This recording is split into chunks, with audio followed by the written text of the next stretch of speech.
A'udhu billahi minash shaitanir rajim. Bismillahir Rahmanir Rahim. My name is Dr. Sultan. I qualified from Madras and came over to England in 1980. I have been working in various teaching hospitals in London.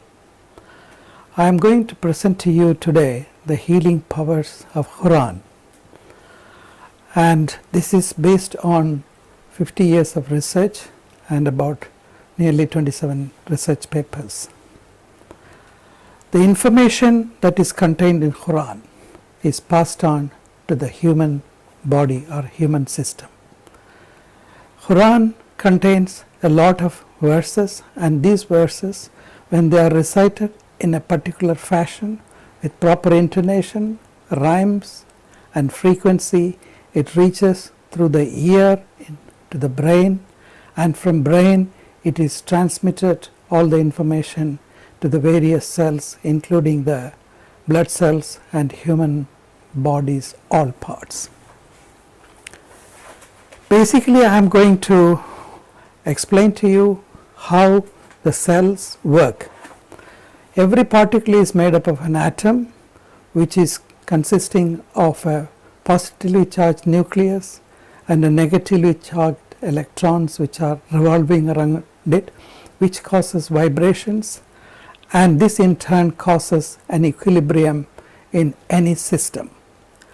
The same thing is applicable to the cell, and each cell contains millions and millions of atomized particles, and these cells and its vibration can be seen especially in EEG in the brain cells in the form of electromagnetic vibrations.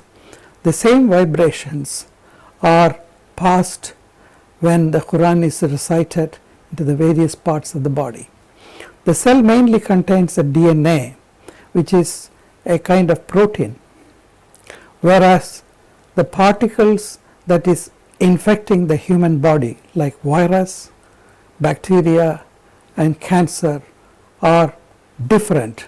They consist of RNA.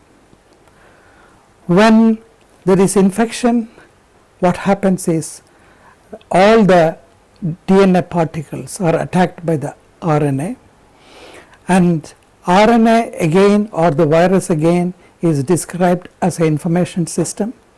So when it reaches the human cells, the program already existing, the information already existing in a cell is completely reprogrammed, and in doing so, the virus particles, which is mainly consisting of RNA, they actually expand and totally take control of the whole cellular activities of the DNA activities.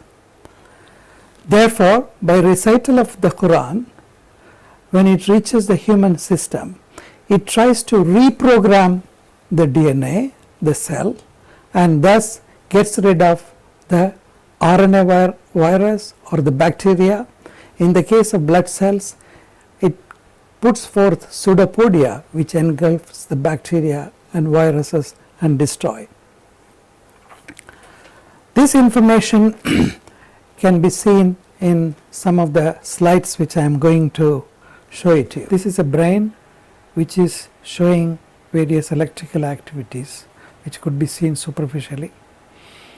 And then now we can see the electromagnetic waves being produced in the brain as a result of vibrations by sound.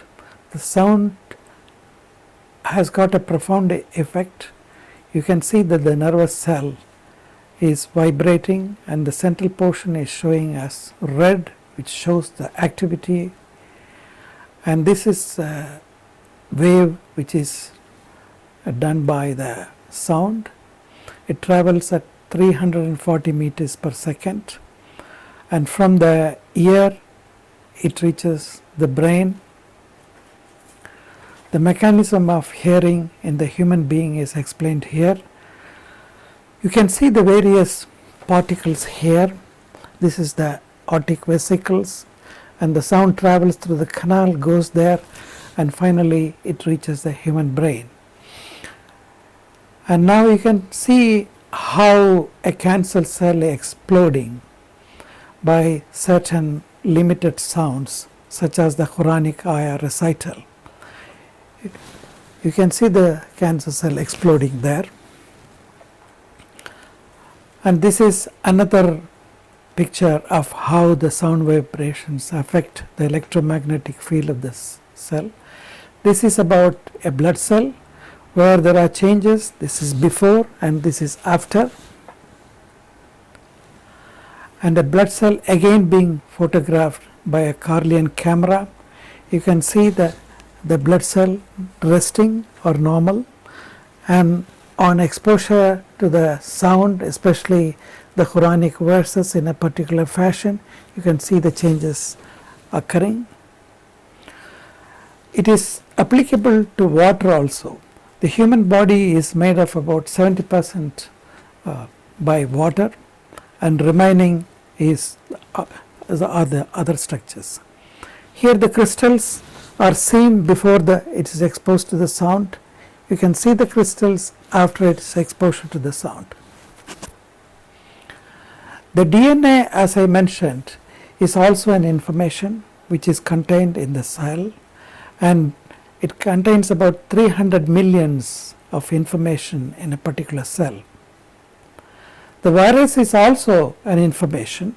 Here you can see the RNA particles, and these particles are the viruses, and they take over the information of the DNA which is existing already in the cell, and that is how they attack, and in doing so they multiply and finally take over the entire DNA activities in the cell. Here again you can see a virus attacking a healthy brain cell. This is the virus and this is the healthy brain cell, and this is when the cell is exploding. In conclusion, I wish to highlight how the information contained in Quran is passed on to the various parts of the body, including the brain and the blood cells. In doing so, the recital of the Quran affects the immune system, both humorally as well as cell mediated, and it also has got a profound effect on the central nervous system, which is the brain, both in the central as well as in the autonomic nervous system. Autonomic nervous system controls the vasodilation and vasoconstriction. When there is stress, there is lot of vasoconstriction, and which affects the blood vessels, and the blood vessels become very short, and they react. As a result of that, you get headache and various other things. Whereas in the case of vasodilatation, when there is a recital of Quran, all the blood capillaries and the smooth muscles there relax, and it allows perfect flow of the blood, so the whole body becomes relaxed, and this is how it acts. Now what we see through the recital of the Quran, what we could really see through the recital of Quran is very superficial, which is only a tip of the iceberg. What is profound and what is below the iceberg is the changes that are occurring inside the body. From my personal experiences, when I suffered from depression, hypertension, following the various stresses and complexities of my life, including the death of my previous wife, I found that a lot of doctors prescribed medications for my depression, insomnia, as well as for my hypertension.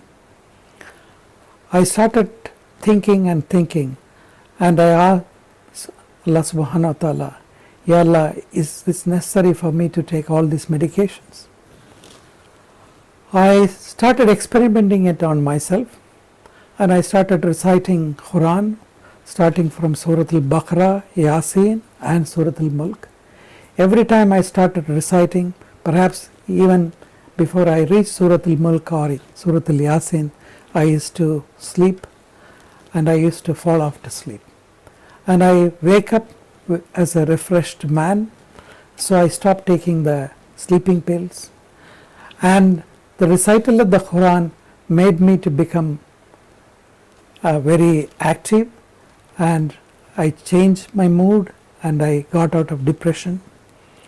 So my blood pressure previously was 200/100, and the medications prescribed were 3 types of blood pressure tablets, and with the recital of the Qur'an my blood pressure came down and it became normal to 130/80.